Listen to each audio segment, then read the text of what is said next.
Hi Olivia, how are you today? I'm okay, how are you? Good. Did you find the place okay?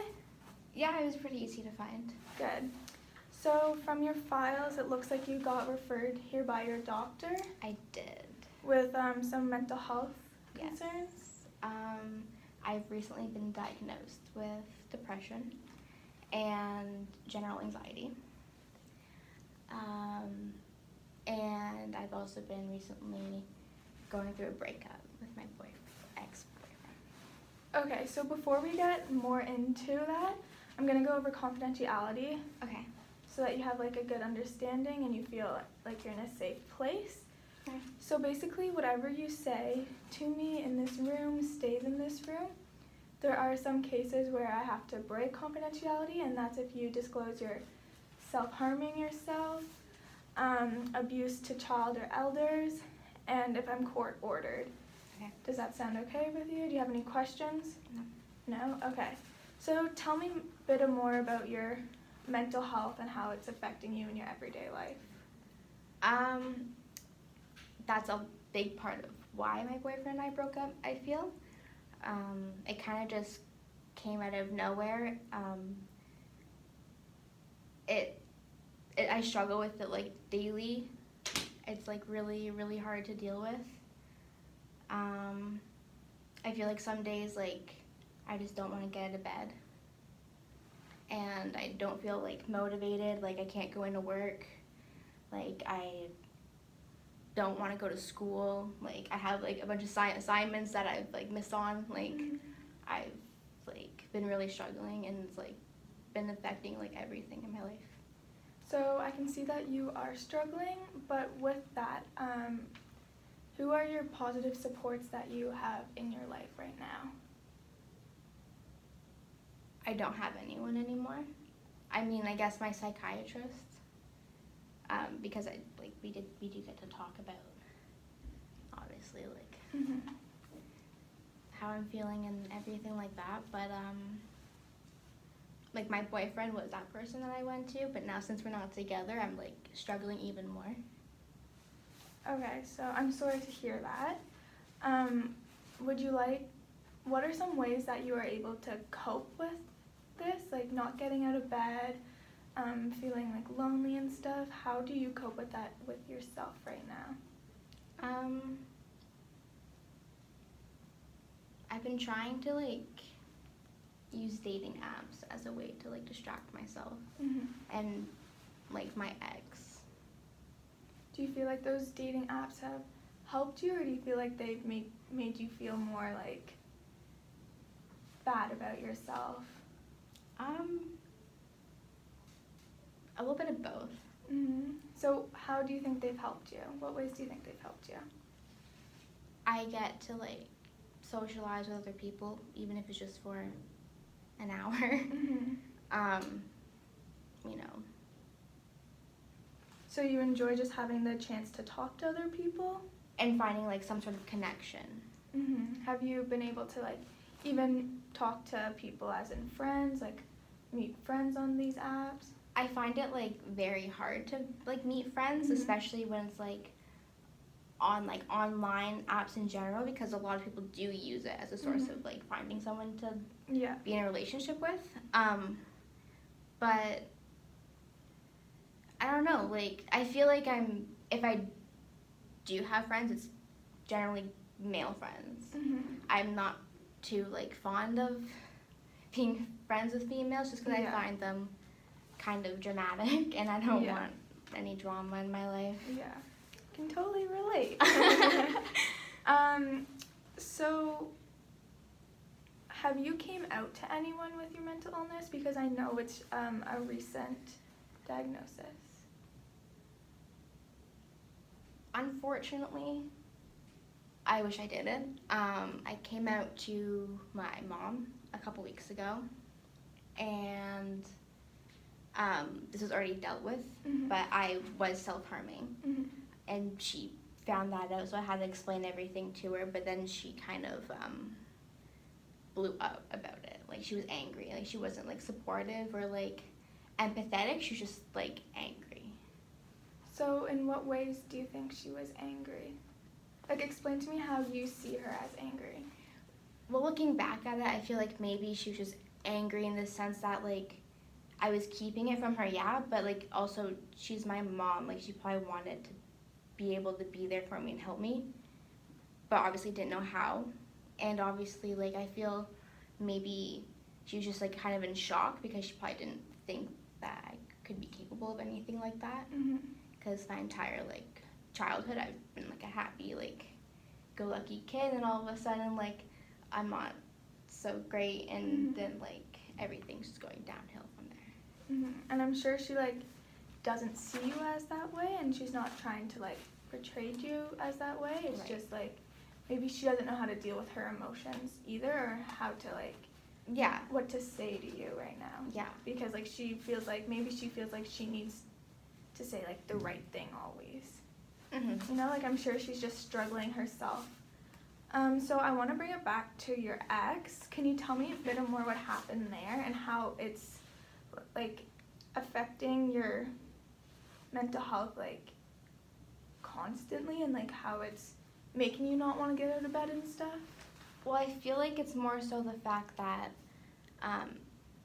he, like, was aware that I had these, like, mental health issues, and he was helping me, and, like, he was supporting me and everything like that. And he told me, like, from day one, like, he wasn't, like, gonna be, like, that person to just, like, leave me and, like, not support me. Because he wanted to be there for me. Like, that's the whole reason, like, he, like, fell in love with me. Yeah. I don't know, I think, I guess it was just too much for him, and I was just too much for him, and then I feel like I just take a lot of the blame out on myself, and then I get in my head, and that's why I'm just like, I can't do anything, like, I just... Mm-hmm. So you see as everything is your fault, and, like, you did everything wrong, and he was in the right in most situations? Yeah. Yeah. So I think, like, with everything that you're experiencing, a way I want to, like, help you cope with this is each session from now on, we're gonna, if this is okay with you, we're going to talk about, like, something that's leading up to affecting your mental health. So I think it's important that we start with you coming out to your mom and, like, debriefing it and, like, seeing ways that, like, looking at the situation in a more positive way, and then from there on we could, like, slowly move into your boyfriend, because I think your boyfriend and him breaking up with you is one of your biggest challenges right now, and it's not, personally, I don't think it's best to start with your biggest challenges. I think we have to start with one of the smaller ones and work our way up. So how do you feel about, like, debriefing the situation and talking about it, like, in more depth? I mean, I feel like I could try, Mm-hmm. but knowing my mom, she's very, like, opinionated and usually sticks to those opinions. Yes. So what I can do to try and help you is, like, we're gonna, like, look at the situation. So for example, like, I could start by saying, like, go back to the moment you told your mom, like, in the room, think of the smells and her reaction and your initial reaction to that, and then, like, we're gonna keep looking at that picture, and hopefully, like, your mind will start seeing it in, like, a little bit of a different way. Does that sound okay? Yeah. Yeah? Okay. So we're gonna start. So if you just, like, you can close your eyes if you want, but you don't have to. So I want you to think about the day and the moment you came out to telling your mom what you've been struggling with and what the room looked like, her initial reaction, and what you thought about that initial reaction. So if you just want to take a few seconds to, like, get back into that mind and think about everything. I know it started in the bathroom Mm-hmm. because she confronted me initially. She confronted you, sorry? Yes.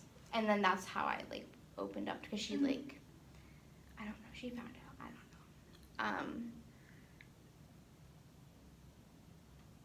I don't know. She asked me if I was like depressed and if I was self-harming, but like she was angry. Like she was just like really angry about it, and then it made me like feel anxious. And I remember kind of just like clamming up and like not being able to speak about it. And then she would just kind of continue to like get more angry because I wasn't speaking. And then so I remember going to my room and then closing my door, and then she was in her room still angry, and I was kind of just trying to calm down. I was like crying because like it was like really upsetting. And then we ended up talking later on. She was still pretty upset, and she just didn't really get it, I feel. Like, I guess she didn't really understand. And then, like, when I was trying to explain, she wasn't, like, open, and willing to, like, listen or understand from my point of view. And flat out said that it was for attention. So she thought you were doing everything to get attention? Yeah. From her or from everyone?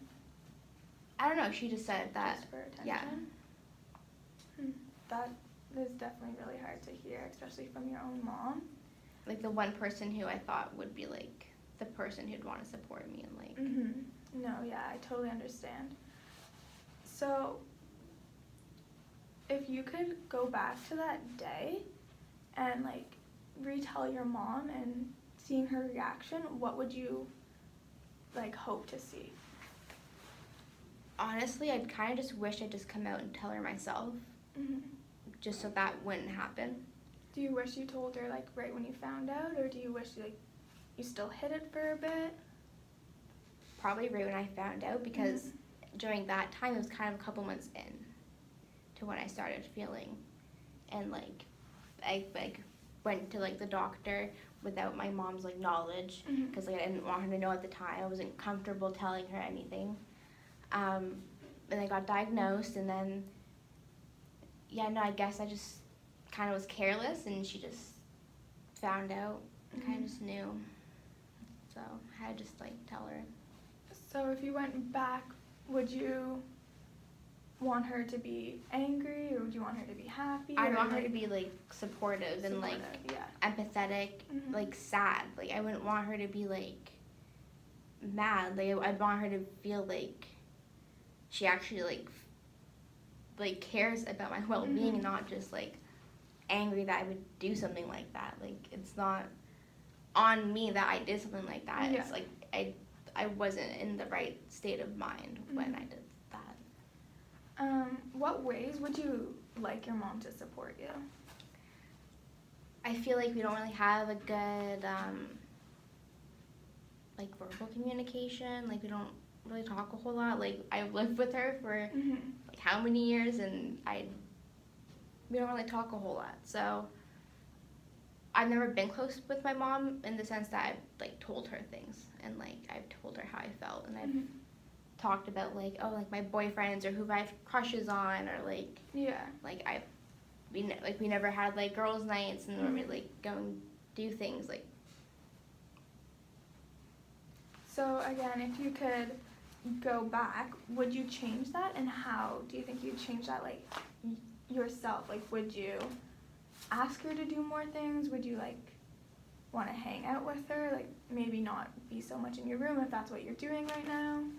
Well, we used to go on walks a lot, and we used to, like, play games, so maybe going back to, like, going for walks, and maybe just, like, asking her, like, hey, like, Mom, do you want to go for a walk, or do you want to play, like, cards, like, maybe something like that, or, like, ask her if she wants, like, go to the movies or go for dinner, like, I'll pay or something, like, doesn't matter, like.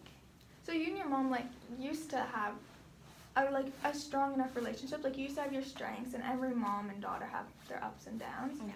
So, like, to me, listening to, like, the strengths you and your mom had and the things you used to do together, it just looks like she almost just has to accept what her daughter is now dealing with and has, and to order to build those things up. So, like, you shouldn't be putting all the blame on yourself, because it takes two people to do certain things.